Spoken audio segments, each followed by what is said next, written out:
What up, Fight World, man? It's your boy Banko Boxing. Hey, if this is your first time on the channel, please make sure you go and hit that subscribe button, man. Hit the bell icon. Anyways, man, so I'm on boxingnews24.com. I will make sure I put this article in the description if you want to read it. But look, man, title this says Errol Spence outpunch Terence Crawford and knock him out. Now, we're going to go through this together and read it. And I'm going to tell you, we're going to go by who wrote it first. All right. I don't even know who this guy is, but his name is Alan Fox. So it says, welterweight champion Errol Spence Jr. says he'll beat Terence Crawford and likely knock him out when the two of them fight soon. Although the IBF WBC 147-pound champion Spence has respect for Crawford, 36-0, 27 KOs, he feels he outpunch him and possibly knock him out. We're going to debunk this afterwards, all right? Spence is a bad style matchup for Crawford, and he could wear him down the way that Aegis Kavaliauskas was doing and stop him. I'm going to debunk that too.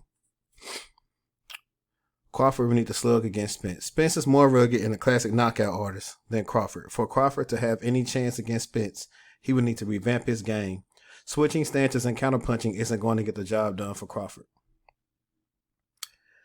That's stuff he's talked about by commentators, but in reality, it doesn't help Crawford. He's a much better fighter when he's using his orthodox stance and is coming forward looking to be aggressive. A knockout win for Spence over Crawford would be a tremendous victory and it proved to boxing fans that size, power, and a strong chin is more critical than having excellent technical boxing skills.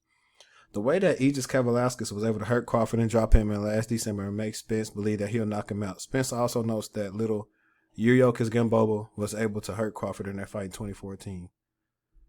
Let's see. Let's see the quotes from Spence, though. I'm tired of reading what this dude says because he don't know what he's talking about. Keith Thurman is a fake dude. As long as it makes sense and the money is there, then it's going to happen, says Spence to Behind the Gloves on the fight with Crawford. I talked to Al. We have numerous discussions about it. And he said the same thing. When it makes sense, hopefully it can happen next year. All right, here we go. These are all quotes from Spence. I'm looking forward to fighting Terence Crawford. A lot of his fans saying I'm ducking him, and that's not the case at all. There's no ducking in our situation at all. I'm not the type of guy that would duck anybody. So it's going to happen. I think Terence Crawford is really himself with a lot of guys. I think they're fake. Keith Thurman, he's a fake dude. I feel like sometimes Sean Porter is talking out the side of his mouth. There are a lot of guys like Pacquiao and Terence Crawford. They're real dudes. Danny Garcia, he's a genuine dude. I've talked to him before, said Spence of Danny. Spence sounds like he still got some bad blood with Keith Thurman. After not having to fight all these years, Spence wanted to fight Thurman, but he wasn't given a chance. Now that Thurman is no longer a world champion, following his loss to Manny Pacquiao. All right, here we go. Let me see. I think that's a classic fight, said Spence on a fight with Crawford. That's a legacy-defining fight. I just feel that a legendary fighter that people will talk about for a long time. And I think a lot of young boxers will watch the fight, remember that fight. I think we both had the skills, both had the talent, and both had the will. I feel like I beat Crawford and outpunch him. If that Russian dude, Aegis Kavaliauskas, that knocked him down, I have a great chance of stopping him. I think Crawford's been hurt by Gamboa too. I have a great chance of stopping him. I respect his skills. He's got good skills, but I definitely stop him, especially with how focused I am right now. Even in the Sean Porter fight, I was blown up too. The Sean Porter and Mikey Garcia fight. All right, let's see if he said anything else, man, because I'm not going to waste more time on this trash. Look, as a matter of fact, I didn't sweat. I didn't sweat until after an hour being in the sauna. I didn't sweat at all. Even the Sean Porter fight, I had blown to 190 or something like that, and I had to lose a lot and killing myself to make weight. Getting way too comfortable, eating a lot. I feel like my car accident was a wake-up call from God telling me to focus and bite down and refocus. All right, man. Look, let's go back to the front because this ain't going to be read along with Banko. Y'all dudes can check this out yourself. So first of all, man, let's go at the first thing. All right, so check it out. Boom. First point I want to get at. Spence is a bad style matchup for Crawford, and he could wear him down the way that Kavaliauskas did. First of all, Kavaliauskas never wore down Crawford. Crawford chose to fight like that, and he was never hurt. People be talking about the knockdown, and he wasn't really, if you want to call it a knockdown, cool, but he was never hurt in the fight. He chose to fight like that. When he really wanted to stop him, he did. All right, let's go on to the next thing. Spence is more rugged in the classic knockout outers. If you're a classic knockout artist, how you didn't knock out a dude moving up from 140 to 147? No, actually, before I think he fought Spence, he fought Robert Easter at 135. So if you're a knockout artist, how didn't you knock this man down at least once? We saw with Marcos Maidana and Adrian Broner. Adrian Broner went down twice because Marcos Maidana is bigger than AB, and he's supposed to knock him down. I know for a fact that Terence Crawford would have put Mikey Garcia on the ground. And I'm gonna tell you what attributed to that for happening for Errol. But just to say he this big knockout artist, I don't see it. When he stopped Kell Brook was coming off a stoppage by Triple G and already had a broken orbital bone. And yes, Errol did hurt the other one, but we know how it is. When you hurt one thing, it's easier to break the other one. So I dismissed that one. When he fought Lamont Peterson was old, had been stopped before. So I don't care about that. Did not stop Mikey. Did not stop Sean Porter. So you can't be a knockout artist if you're not stopping everybody in your weight. And it's your first weight. So people who got a lot of power, like, I'm going to go back. I'm just going to bring AB into this real quick. Because at lower weights, he was stopping guys. But when he got up, you know what I'm saying? It's changed a little bit. But at least at the weights he started at, he was knocking dudes out. Spence got to do the same thing if he's supposed to have all this power. All right, let's keep on. Let's see what's the next thing we're going to talk about.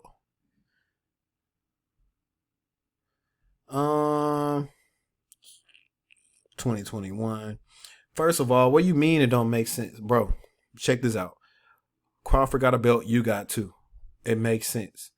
Y'all not just household names per se. Y'all are boxing household names, but not household names. If I went up to somebody who don't really watch boxing, they're not going to know who Errol Spence is. Vice versa for Terence Crawford. They're not going to know. How does Wilder and Fury, number one, make sense? And Terence Crawford and Errol Spence not make sense? And belts on the line. I want somebody in the comments, if you ever on here, tell me how that fight don't make sense. I want to know personally how it don't make sense. That's jargon for I'm not ready for the fight. And if I do fight, I want to get, compensated very well. When in reality, back in the day, this fight would have happened already. And if it lived up to expectations and it was razor thin, they'd run it back and get more money. I.e., Wilder Fury. What happened in the first fight? They didn't get paid that much in the first fight. I think both of them made, 20 plus mil in this last rematch?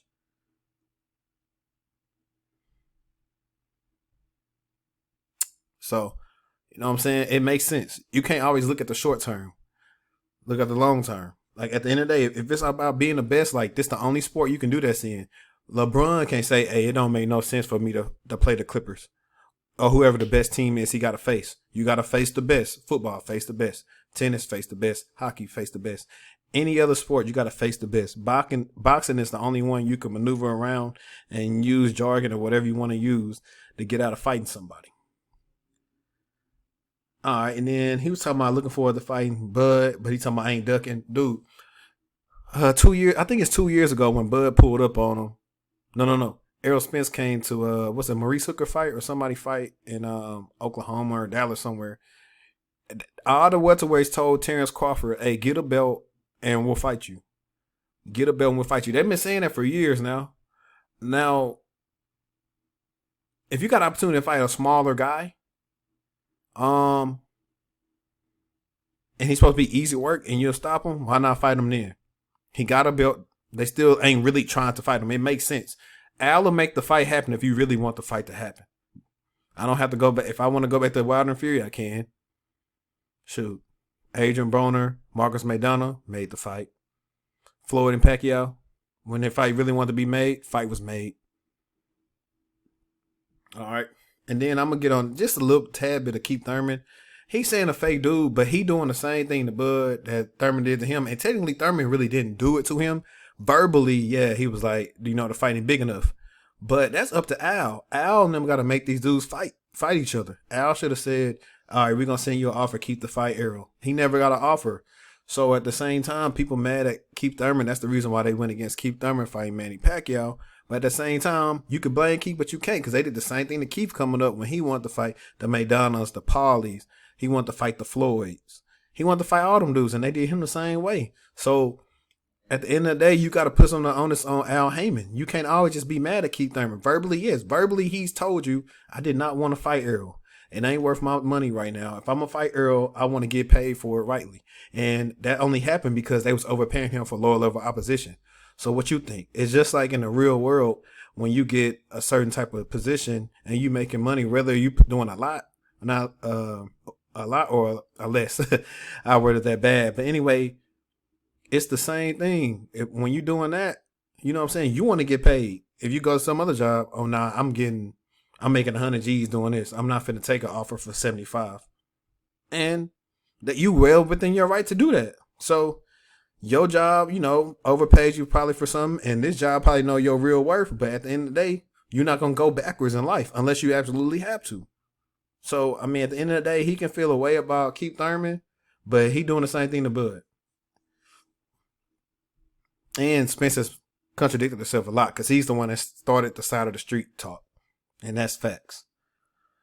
He talked about Danny Garcia, basically talking about, he's a genuine dude. I talked to him before. Now, on the Outpunch thing, where is that when he was talking in here?